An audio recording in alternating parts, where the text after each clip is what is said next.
오늘 저녁 여러분들과 아브라함이 이삭을 번제물로 바친 이야기를 통해서 하나님을 아십니까? 라는 주제로 말씀을 나누려는 거예요. 믿음은 하나님을 아는 거예요. 하나님을 알아야 바른 믿음이 생기는 거예요. 그런데 하나님을 안다라는 말은 이론이 아니에요, 여기서. 성경에서 하나님을 안다. 노윙갓이라는 말은 히브리어로 야다라는 말인데 이 단어는 그 사람과 같이 살아봤다는 뜻이에요. 체험했다는 말이에요.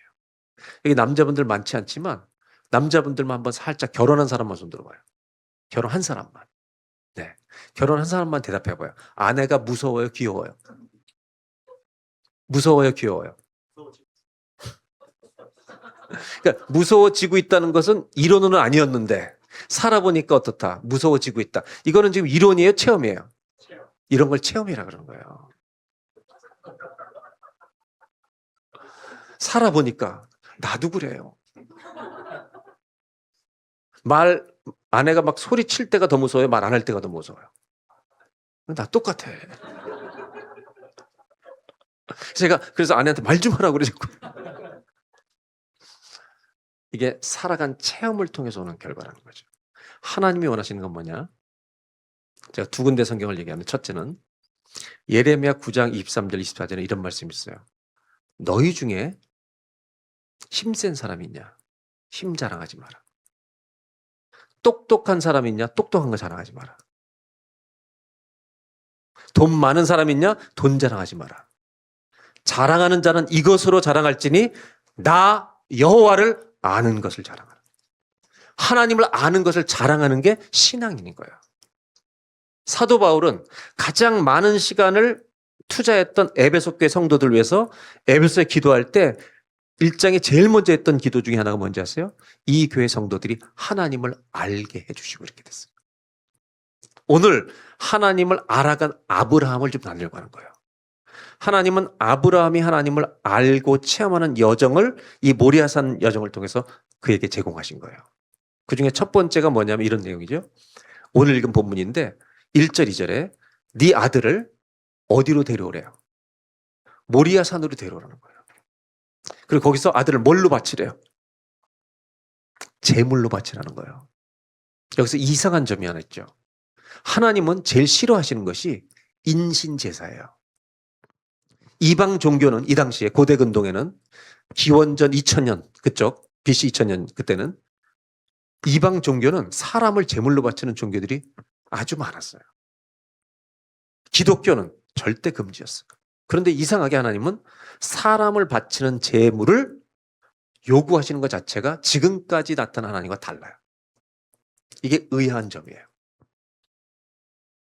그럼 이 얘기를 들었을 때 아브라함은 하나님이 말씀하시기 때문에 묻고 또 물었겠죠? 정말이란 말이에요. 그럼 말씀하셨기 때문에 하나님이 그동안 하셨던 것과 다르지만 순종해야 되는 거예요. 근데 너무 괴롭죠. 왜? 100세 얻은 아들이기 때문에 자기 인생에 가장 소중한 게 아들이에요. 여러분 부모에겐 때로 나보다 자식이 더 중요해요. 그런데 그걸 바치라는 거예요. 이 말은 이런 뜻이죠. 네 인생에 가장 소중한 걸 나한테 가져와봐. 그리고 제물로 바치라는 거예요. 3절을 보겠습니다. 22장 3절 한 절만 다 같이 한번 읽겠습니다. 시작.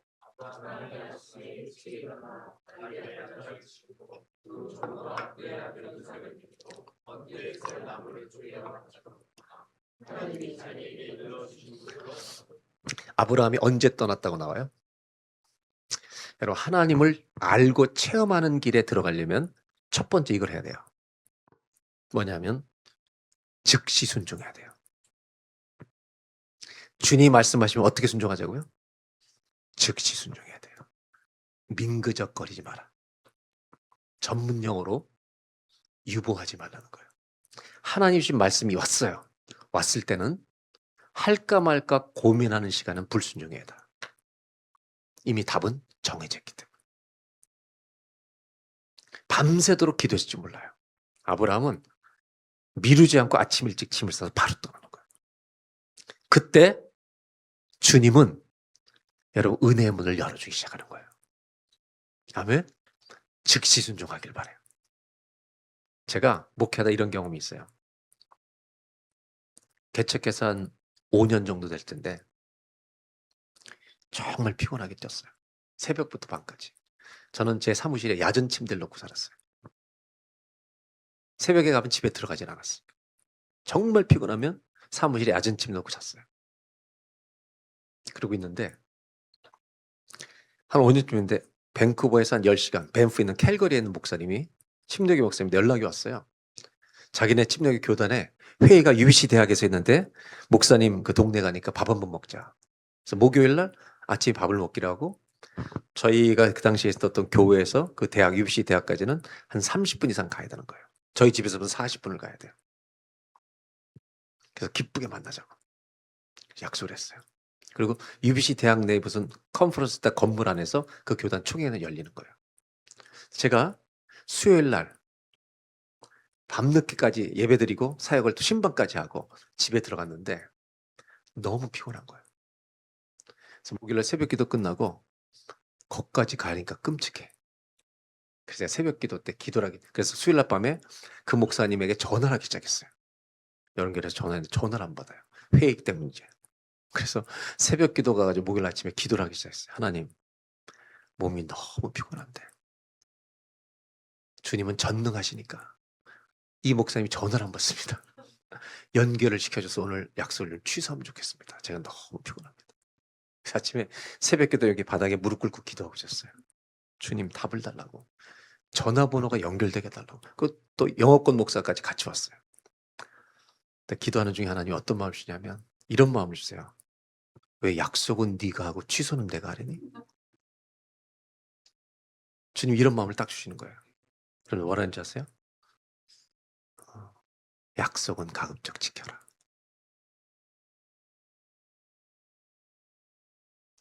기도하는데 주님이 너무 재밌으시잖아요. 야, 가 그냥. 약속 네가 했는데 왜 나보고 취소하래 하나님이. 그래서 예. 그리고 정말 한마디도 더 이상 묻지 않고 갔어요. 근데 더 웃긴 일이 벌어져요. 약속 시간에 딱 7시 반에 만나기로 했어요. UBC에 어느 장소의 주차장에. 20분이 기다려도 안 나와. 열 받아야 안 받아. 네? 제가 이 생각을 했어요. 기도하지 않고 갔으면 정말 화가 났을 것 같아요. 근데 기도하고 하니까 20분이 이런 생각이 들어요. 순종의 시간. 하나도 힘들지가 않은 거예요. 응답을 받고 가 있으니까 전혀 아무 생각이 없어요. 오겠지. 결국 30분쯤 됐을 때 미안하다고 온 거예요. 영어권 목사랑 같이 데리고. 그리고 식당으로 갔어요. 밥은 누가 사야 돼? 저분들이 왔잖아요. 그러니까 늦게 나와 밥 다 사줘? 그리고 집에 돌아가는데 교회로 돌아가는데 제가 억울해요, 기뻐요? 억울했어요, 기뻤어요? 너무 기쁜 거예요. 이 기쁨의 이유는 딱 하나예요. 뭐 했기 때문에? 순종했기 때문에. 제가 지금 이 얘기는 여러분 잘 들어보세요. 어마어마한 역사가 일어난 얘기가 아니에요. 내 일상에서 지극히 작은 것 하나를 주께 여쭤보고 하나님이 응답하신 대로 해본 것뿐이에요. 저는 하늘 문이 열리고 누가 돈을 내주고 이런 얘기를 하는 게 아니에요. 다 했는데 아무도 줄 수 없는 기쁨이 제 안에 있는 거예요. 그 기쁨은 뭐였냐면 순종했다는 기쁨. 여러분, 죄 짓는 것도 즐거워서 사람들 짓지만 순종하면 더 기쁠 줄로 믿습니다. 아브라함은 아침 일찍 그냥 떠나버린 거예요. 그리고 나서 4절을 보겠습니다. 도착한 곳에 이제 갑니다. 4절을 다 같이 한번 읽어볼까요? 시작.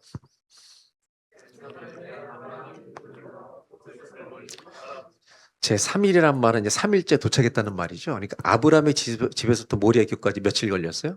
3일. 그래서 여러분 성경 퀴즈 하실 때 숫자로 나오는 질문을 물으면 3, 7, 40 대답하면 거의 다 맞아요. 이게 다 완전수를 상징하기 때문에. 이게 perfection을, 완전을 상징하는 숫자들이에요. 이제 3일 길은 이렇게 생각해 보세요. 아브라함이 아들을 바치기 위해서 걸어가는 길이에요. 이게 소풍 가는 것처럼 기뻤겠어요? 힘들고 괴로웠겠어요? 여러분 이 3일 길은 기쁨 기쁘게만 하는 길이 아니에요. 가슴이 찢어지는 길이에요. 우리가 잘 이해하실 게 뭐냐?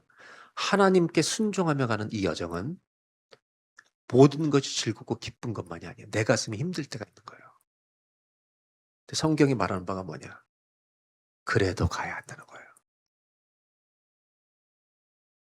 제3일 길은 모든 사람의 인생의 여정이에요, 여러분. 우리가 가는 여정은 순종하면서 걸어갈 때 힘든 일들이 많아요. 근데 주님이 원하시는 게 뭐냐? 주님을 체험하고 싶으시면 끝까지 걸어가기를 주의 이름으로 축복합니다. 이거 주님이 원하시는 거예요. 순종은 언제까지 한다? 끝까지 하는 거다. 끝까지. 우리나라에 물을 기가 막히게 찾는 분이 있어요. 그 분이 성공한 장로님이 계세요. 이 장로님이 방송에 나와서 간증을 하는데 이제 했는데 방송에서 물어본 거예요. 어떻게 사장님은 땅을 파서 물을 찾을 때마다 언제나 이렇게 다 찾냐고. 그랬더니 방송에서는 말할 수가 없대. 영업 비밀이라. 끝나고 식사 시간에 다시 물어봤대, 아나운서가. 아니, 어떻게 장로님 물을 그렇게 다 찾으시냐고. 땅을 파면 물을 다 찾아. 이분이 밥 먹으면서 얘기하는 거예요. 제 비밀, 영업 비밀이 있습니다. 저는 물이 나올 때까지 팝니다. 많은 사람들이 요만큼 파고 그만두는 거예요. 포기하는 거예요. 나올 때까지 파버려요. 순종은 끝까지 해야 되는 거예요. 목사님들 잘 들어요. 아까 무섭다 그랬잖아요. 응? 누가 무섭다고요? 여기들 안 무서운 것 같아요? 두 사람? 아직 인생의 쓴맛을 못 본 거예요? 네. 네. 무서워질 거예요. 오늘 성경으로 다시 돌아오면 끝까지 순종하는 말에 있어서 제가 살아보니까 여자는 미스테리예요. 40년을 살아도 미스테리. 40년을 살았는데도 모르겠어. 이게 작동 방법이 왜 바뀌어? 무슨 말인지 알죠? 지금 남녀가 가공감해. 그러니까 여자도 어떤 존재냐면 100번을 잘해주다가도 한 번 잘못해주면 그거 기억해 못해요. 그걸 다 기억하고 있어요. 그래서 여러분, 남자는 끝까지 잘해주면 돼, 그냥. 그래서 인도의 선교사님 한 분이, 한국 남자분이 인도 여자하고 결혼했어요. 너무 세계관이 다르니까 10년 동안 부부싸움을 해요. 우리 선교사님이 억울해서 기도했대. 어떻게 여자를 이렇게 지으셨냐고. 그리고 소리를 지를 때 하나님도 여자 모르시죠? 그 얘기했다는 거예요. 제일 어려운 게 뭔지 아세요? 끝까지 하는 거예요. 끝까지 잘하는 게 중요해요. 자신과 싸우지 않으면 금방 끝장나는 거예요. 여러분, 3일길까지 완주하길 바랍니다. 여러분의 인생의 여정에 매일매일 순종의 싸우면서 걸어가시길 바랍니다. 우리 교회에서 성가대가 새로 시작하면서 1월 달에 영성 수련회 하겠다고 저번에 인도해달라는 거예요. 토요일 날. 가서 제가 성가대에 다 앉아있고 제가 의자에 앉았어요. 여러분 뭘 듣고 싶어서 저를 부르셨습니까? 영성에 대해서 대단한 얘기를 막 해줄 줄 알고. 제일 먼저 제가 이렇게 얘기했어요. 여러분, 저도 매일 싸우고 있습니다. 저도 매일 싸우고 있어요. 끝까지 싸우셔야 돼요. 끝까지 순종. 아멘. 힘들어도 순종. 아멘. 그것이 믿음의 길이에요. 오늘 성경은 아브라함 3일기까지 한 거예요. 그런데 4절을 다시 보겠습니다. 4절을 다 같이 한번 천천히 읽겠습니다. 시작.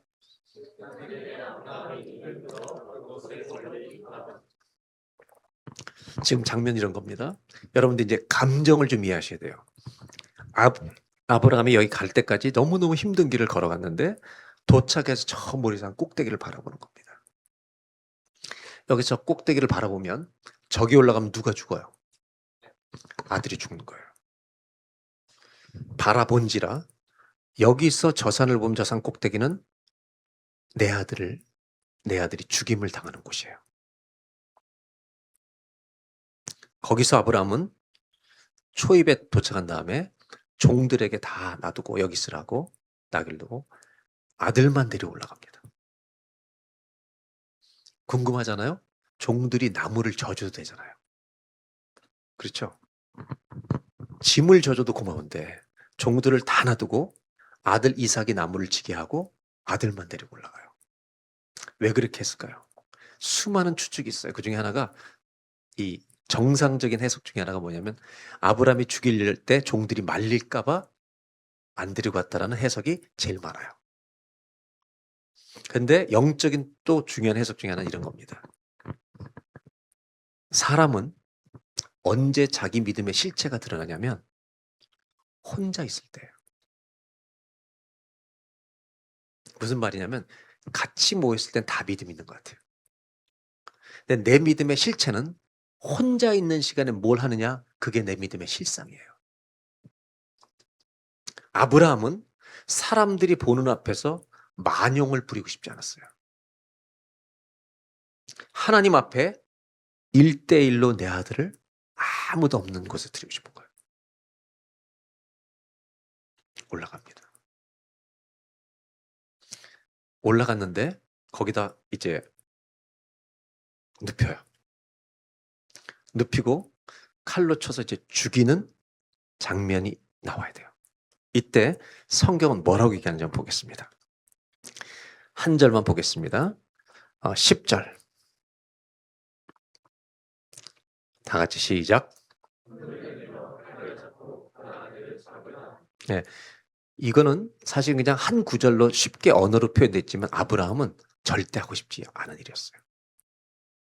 감정적으로 절대 하고 싶지 않은 일을 순종해서 칼을 잡아서 치려고 하는 그 순간인데 11절에 극적인 변화가 일어나요.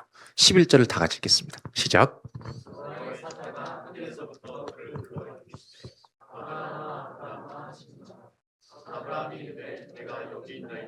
네.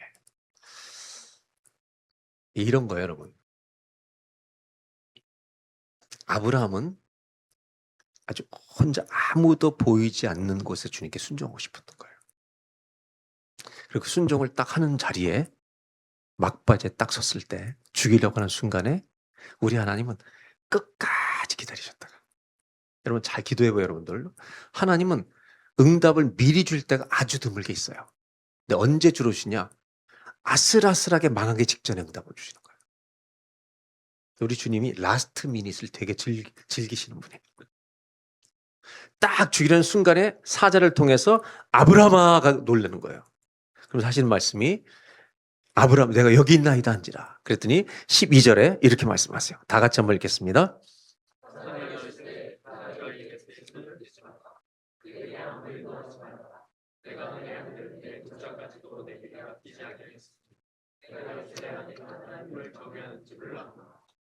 제가 이 성경을 읽으면서 매우 재밌는 생각을 많이 했습니다. 칼을 빼서 치려고 하는 이 순간에 딱 내리려 치려고 하는 순간에 여호와에서 제가 아브라함아 하지 마라고 그럴 때 운동신경이 둔하면 있잖아요. 다리라도 건드려요. 제 아내는 시골에서 목회할 때 이 바가지에다 물을 담아가지고 저를 위협할 때가 있어요. 쏟는다고. 붙는다. 근데 제 아내는 배드민턴 공을 못 맞춰요. 운동신경 알겠죠. 그래서 배드민턴을 우리가 하려다가 결국 포기했어요. 근데 이걸 이렇게 위협을 했잖아요. 근데 위협을 하다가 정면을 저한테 뿌리는 여자예요. 이게 위협이 안 돼. 이거밖에 안 되는 거예요. 그러니까 제 아내가 만약에 아브라함의 자리에 있었으면 아브라함 다리는 끝났어. 그래서 제가 이런 질문을 해요. 하나님, 이 상황 속에 내리치려고 하는 순간에 아브라함아 그러시면 놀라서 이건 뭐 사고 납니다. 어떻게 이걸 막으셨냐? 이게 제 질문이었어요. 그때 기가 막힌 그림을 하나 제가 보게 됐어요. 이게 뭐냐면 렘브란트라는 화가가 성화를 많이 그렸잖아요. 이 장면을 그린 게 있어요. 제가 그걸 보고 딱 알아차렸어요. 사자가 아브라함을 그러셨잖아요. 이걸 그림으로 어떻게 묘사했느냐. 예술가니까 상상력이 있잖아요. 아브라함의 손을 내려주는 순간에 손을 딱 잡아버려요. 제가 말씀드리고 싶은 게 뭐냐. 하나님은 실수하지 않으시는 분이에요. 잘 들으세요. 내 몸에 병이 걸렸다고 주님 실수했다 그러지 마세요. 하나님은 실수하시지 않아요. 우리의 믿음을 시험은 하시지만 실수하시는 분이 아니에요. 내 인생에 비극이 와도 하나님은 실수하시지 않아요. 하나님은 하나님의 일을 행하고 계시는 중이에요. 저는 여러분과 오늘 이 얘기를 나누고 싶은 거예요. 자, 즉각적으로 순종해보자. 힘들어도 끝까지 순종해보자. 그리고 홀로 있을 때 은밀하게 순종해보자. 아무도 모르게. 제 목회여정에 이제 목사님들 개척했기 때문에 시골교회 개척했을 때 이런 일이 벌어져요. 시골교회는 밴이 없으면 못 모시고 가요. 연세 드신 분이 많으니까 밴이 꼭 있어야 돼요. 9인승 밴이 교회에 있었어요. 그리고 각자 젊은 교인들이 또 모시기도 하고. 근데 이 차가 고장이 나버렸어요. 큰일 난 거죠, 시골교회는. 제가 갔을 때 1년 예산이 450만 원이었어요. 1년 예산이. 월급 15만 원. 그래가지고 이걸 어떻게 갚아야 되나 고민을 하고 있어요. 많은 간증들이 있었는데 이때 추수감사절, 그러니까 시골교회는 이제 교회가 그때는 한 60명 정도 모여서 이제 교회가 성장을 했는데 성가대도 생겨 성장이 됐는데 교회에서 가장 많은 시골교회 성금이 나올 때는 추수감사절이에요. 쌀 한 가마씩 바치니까 가장 많이 나올 때가 60만 원이에요. 근데 그 당시에 15인승 밴이 한 700만 원 할 때예요. 1990년도에. 90년도. 교인들도 아득하죠. 그럼 사람들 무슨 시골교에 있는 사람들 중에 이제 목회자는 무슨 꿈을 꾸냐면 한국에 큰 교회 하나 사줬으면 좋겠다. 이런 게 사람들의 망상인 거예요. 그 기도하면서 주께서 어느 교회 감동 주시길 막 이렇게 이제 저는 기도하면서 우리 교인들 여러분 얘기했어요. 우리가 해봅시다. 그러니까 추수감사일 때 제일 많이 나온 헌금이 60만 원이었어요. 우리가 한번 해봅시다. 그 새벽마다 기도하는데 저도 15만 원 받고 생활비를 하는데 한 달에 한 번 회식이 짜장면 짬뽕 먹으러 원주시내 나가는 거였는데 헌금할 게 하나도 없잖아요. 맨날 모자라는데. 기도하다 하나님 헌금하고 싶은데 어떻게 하면 좋겠습니까? 근데 주님이 저희 큰딸이 89년도 5월 1일 날 태어났어요. 그리고 90년 5월 1일 날 강원도 원주 행성지역의 목회자를 초대해서 아는 목회자를 초대해서 이제 돌파티를 했어요. 근데 기도하는데 그 아이에게 들어온 반지가 이렇게 왔다 갔다 하는 거예요. 이걸 드리라 그러시나 보다. 제가 집사람한테 내려와서 여보 그때 돌 반지가 몇 개나 왔어? 10개 들어왔대. 10돈. 한 돈에 5만 원이 12개 들어왔대. 60만 원. 60만 원. 우리 가진 게. 그래서 하나님이 기도하는데 이거 바치라는 마음을 주시네. 우리 집사람이 좋대요. 우리 딸은 돌이 지났어요. 7월인데 5월에 지나고 돌. 큰딸 세희한테 제가 너 앉아봐 이게. 돌 지난 애 앉혀놓고 세희야. 네 반지를 주께 드리려고 그래. 주님께 드리려고 하는데 괜찮겠니? 이렇게 물어봤어요. 여러분 모세오경에 민수기에 보면 출애굽기에 보면 이제 출애굽기 레위기 민수기를 보다 보면 재밌는 현상이 나오는데 서원을 했을 때 아버지가 노하면 그 서원은 취소가 돼요. 왜? 미숙한 서원이기 때문에. 자녀들이 서원을 했을 때. 침묵하면 동의가 돼요. 네 반지 팔찌 다 드려도 되겠니? 무슨 말인지 모르니까 가만히 있는 거죠. 저는 성경적으로 적용해서 침묵은 동의다. 그리고 12돈 되는 반지를 주께 해드렸어요. 그러면서 이렇게 얘기했어요. 네가 믿음을 가지고 어른이 되는 어느 날 이 헌신이 네 인생의 축복이 될 거라는 걸 목격해야 될 거라고. 아무것도 안 받아도. 여러분, 그 한 주에 시골교회 역사에 500만 원 헌금이 나왔어요. 기가 막힌 일이 일어난 거예요. 그래서 250만 원 정도 이제 은행에 빚을 져가지고 차를 빼왔어요. 광주에서부터 아시아 토픽을 갖고 왔어요. 그리고 90년 7월에 이렇게 교회가 차를 사게 됐고, 기적으로. 그리고 90년 12월에 제가 서울에 부목사로 올라가게 돼요. 안 가려고 그러는데 그 교회에서 막 너무너무 강력하게 요청을 해가지고 제가 안 가기 위해서 갈 수 없는 조건을 3개를 제시했는데 그게 확 받아들인 바람에 어쩔 수 없이 가게 된 거예요. 그래서 12월에 떠나게 된 거예요. 근데 떠나는 때 정말 시골교회 정도만 있었고 4년 넘게 했는데 막 다 울고 그러는데 국민학교 선생님 하던 권사님 부부가 있었어요. 남편은 우체국장을 하고 했는데 이분이 원주를 좀 나오라는 거예요. 목사님 서울 가니까 슬프지만 신발 하나 사준다고. 금강에서 나온 랜드로버라고 들어보셨어요? 요새도 있다며요. 랜드로버 하나가 5만 원이었어요. 그때.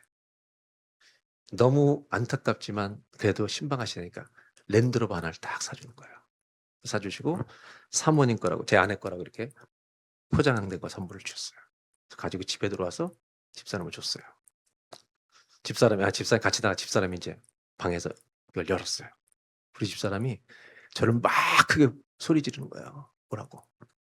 갔더니 우리가 헌금한 12돈이 거기 다 있어요. 반지가. 이 두 분이 우리가 헌금했다는 소식을 듣고 다 사버린 거예요.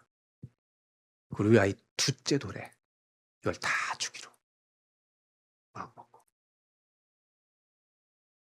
저희 집사람 엉엉 울었습니다. 제가 그때 확인한 게 뭔지 아세요? 은밀한 중에 죽게 드렸더니 은밀한 중에 내가 알아 이놈아. 내가 알아. 갚아주시는 거예요. 그걸 우리가 어떻게 써요? 다른 데 다 기증하고 서울로 갔죠. 저는 잊을 수 없는 목회의 사건 중에 하나예요. 아무도 모르게 우리가 주께 순종했을 때 하나님 우리에게 이 말씀을 하시는 거예요. 내가 안다. 우리는 그거면 끝나는 거예요. 우리 그거면 돼요. 이게 전부예요. 그리고 아브라함은 거기서 놀라운 일을 목격해요. 13절 그 다음 절 보겠습니다.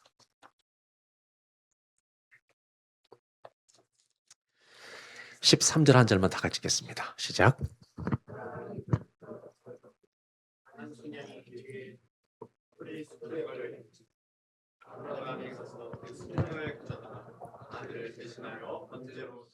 이 구절이 굉장히 중요합니다. 아브라함이 눈을 들어 살펴본지요. 그렇죠? 뭐가 있다고요? 숫양이 있어요. 숫양이 다시 처음에 도착했을 때로 돌아갈게요. 모리아산 입구에서 저 산을 볼 때는 저 산에 가면 누가 죽어야 돼요? 예? 아들이 죽어요. 그때 양이 보였을까요? 안 보였을까요? 안 보여요. 여러분, 하나님과 거리를 두고 신앙생활하면 주님은 나한테 희생과 헌신을 요구만 하시는 분 같아요. 하나님을 몰라요. 하나님과 일정한 거리를 두고 주님과 절대 가까워지지 말아야지. 주일 예배만 드리고 더 이상 아무것도 하면 안 돼 나는. 이렇게 믿음 생활하면, 거리를 두고 주님과 신앙생활하면 늘 우리에게 뭔가를 요구만 하시는 주님 같아요. 헌신과 희생을 나한테 요구하시는 분 같아요. 근데 주님은 왜 이 산 꼭대기에 올라올 때까지 기다리셨을까요? 이유가 있어요. 이 산 꼭대기에 준비해 놓으신 게 있어요. 여기까지 와야만 알려주실 수 있는 게 있어요. 아니었다면 3일 길 오는 중에 내가 됐어, 너 믿는 거 알겠어, 돌려보내도 돼요. 하나님 뭐라고 그러셨어요? 이걸 아들을 죽이려고 하는 순간 멈추라고 하고 이제야 네가 나를 경외하는 줄 알겠다. 네 마음을 내가 알겠다. 이 말은 거꾸로 말하면 하나님이 누구신지를 아브라함도 알게 된다는 말이에요. 어떤 하나님을 알게 되는가? 여기서 이런 일이 벌어지는 거예요. 제사는 드려졌어요, 안 드려졌어요? 드려졌어요, 안 드려졌어요? 드려졌어요. 근데 뭐가 바뀌었어요? 재물이 바뀐 거예요. 여기 성경이 오늘 구절 보세요. 아브라함이 눈을 살펴본 즉 뭐가 있어요? 여기 와서 보니까 양이 있는 거예요. 저 밑에서는 안 보여요. 여러분, 주님이 오라고 하시면 오라고 하시는 자리까지 가셔야 돼요. 반드시 가셔야 돼요. 거기에 주님이 준비해 놓으신 게 있기 때문에. 숫양. 이 숫양은 누구를 상징해요? 누구를 상징하는 거예요? 누가 봐도 다 알죠. 오실 예수님이죠. 숫양이 있는 거예요.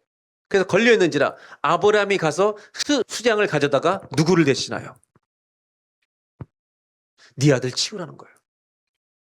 나 여호와는 인신제사를 원하는 하나님 아니야. 인격적인 하나님이야. 온 세상을 지으고 너희를 창조하신 여호와 하나님이야. 나는 너희를 죽이는 하나님이 아니라 희생제사를 요구하는 하나님이 아니라 너희를 대신해서 내가 죽는 하나님이 여호와 하나님이다. 치우라고. 여러분, 그날 아들은 살아납니다. 주님 앞에 가면 죽을 자가 살 줄로 믿습니다. 아멘입니까?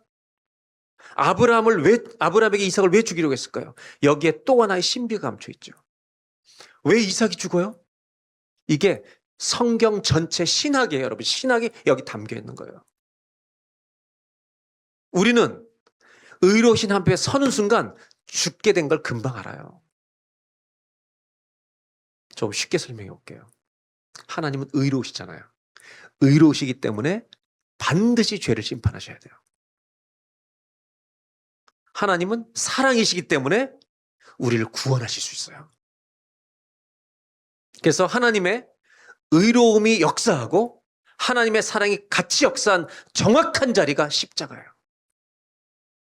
십자가에서 우리의 모든 인간의 죄를 다 진노와 저주로 심판하시는 공의를 이뤄서 예수님을 죽게 하셨고, 그가 죽게 하심으로 하나님의 사랑이 드러나서 그를 믿는 자마다 그 은혜가 전부 믿는 자에게 임해서 예수를 믿는 자마다 살아날 줄로 믿습니다.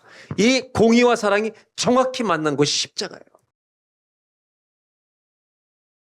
그러면 왜 아브라함에게 이삭을 죽이려고 했을까요? 여기 신학이 이런 뜻이에요. 질문을 해볼게요. 여러분, 우리가 죄를 지면 처벌을 받아요, 보통. 그죠? 그래서 저도 이제 고속도로 타고 왔지만 오늘 80km라고 써 있으면 보통 얼마 달리는지 아세요, 사람들? 응? 80km 이렇게 써놓은 데서 얼마 달려요? 목사님, 솔직히 얘기해봐요. 100 정도는 달리죠. 100 정도를 달리다 경찰이 있으면 어떻게 해요? 왜 비겁하게 줄이는 거예요? 우리가 왜 줄이는지 아세요? 처벌할 수 있으니까, 우리를. 처벌할 수 있으니까 내가 줄여요. 그리고 경찰을 딱 지나가는 순간 믿음이 생기잖아요. 경찰이 있었으니까 5분 정도는 경찰 안 나온다. 그 경찰을 지나가는 순간 얼마 밟아요, 다시? 법은 사람을 못 고쳐요. 여러분 잘 들으세요. 율법에는 생명이 없어요. 율법은 사람을 심판하는 역할을 하는 거예요. 율법은 사람을 살려 죽여요. 죽이는 거예요.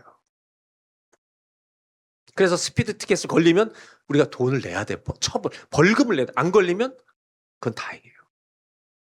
마침 나보다 더 빨리 다니는 사람이 걸린 거예요. 난 괜찮아요. 근데 어떤 죄는 지면 걸려서 처벌을 받아서 감옥에 가게 돼요. 감옥에 갔다 온 사람을 뭐라고 불러요? 6개월을 갔던 1년 갔다 나오면 그 사람 뭐라고 불러요? 전과범이라고 불러요. 3번 감옥 가면 뭐라고 그래요?